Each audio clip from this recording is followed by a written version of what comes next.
طرودنا الخزاعي رثى أحد رجال قريش فقال: يا ليلة هيجت ليلاتي إحدى ليالي الشجيات.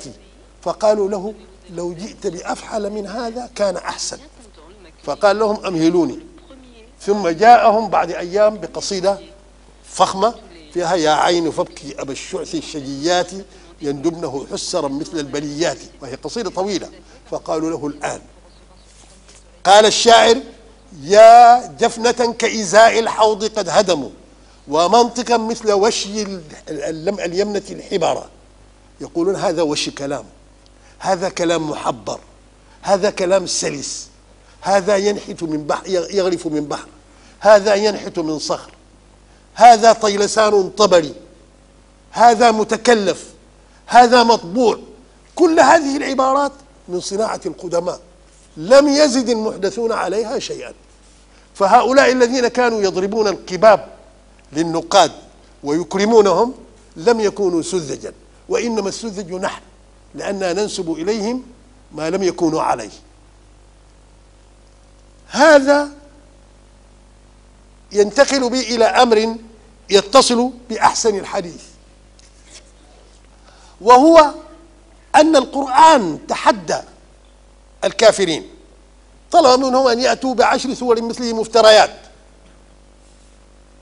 فعجزوا، ولكنهم لم يقروا بالعجز فاستنفروا الشعراء، جاءوا بهم ليتحدوا بهم النبي صلى الله عليه وسلم. تخبرنا السيرة أن لبيد بن ربيعة جلس في الكعبة وأنشد: ألا كل شيء ما خلا الله باطل. فقال له عثمان بن مظعون رضي الله عنه: صدقت. ثم قال: وكل نعيم لا محالة زائل. فقال له عثمان بن مظعون: كذبت، نعيم الجنة لا يزول. فغضب لبيد وقال: يا قريش متى حدث فيكم مثل هذا؟ وتنمر الناس على عثمان بن مظعون. هذا الخبر أهميته أنه يرينا أن شعراء العرب جعلوا يقلدون القرآن. الأعشى حدثنا عن مأرب وعن عاد وعن ثمود.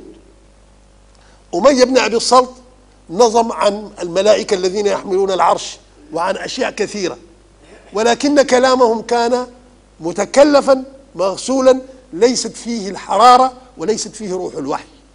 الأعشى لأنه شاعر مطبوع شعر بهذا وأراد أن يذهب إلى النبي صلى الله عليه وسلم ويسلم، فتعرضت له قريش وقالت له: بيننا وبين هذا الرجل هدنة، وهو يحرم الخمر وأنت تحبها، فإلى عام قابل.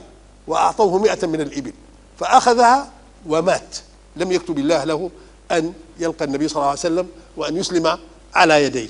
والمعري في رسالة الغفران أدخله الجنة بنيته، الجنة التي صنعها المعري في رسالة الغفران.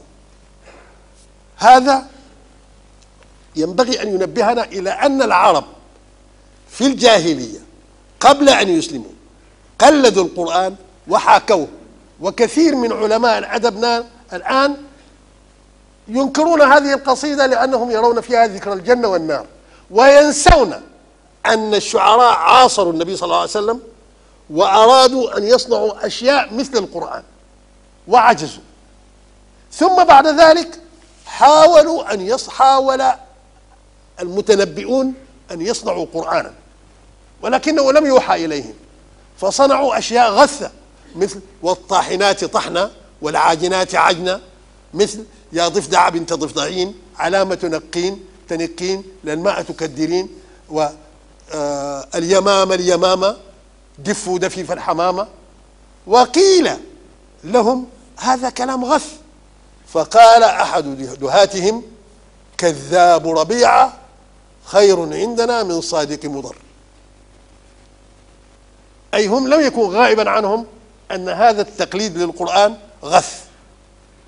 ثم ثبت الناس على الإيمان وعلى قراءة القرآن، وتعلموا منه النحو وجودوه وعدوا آيات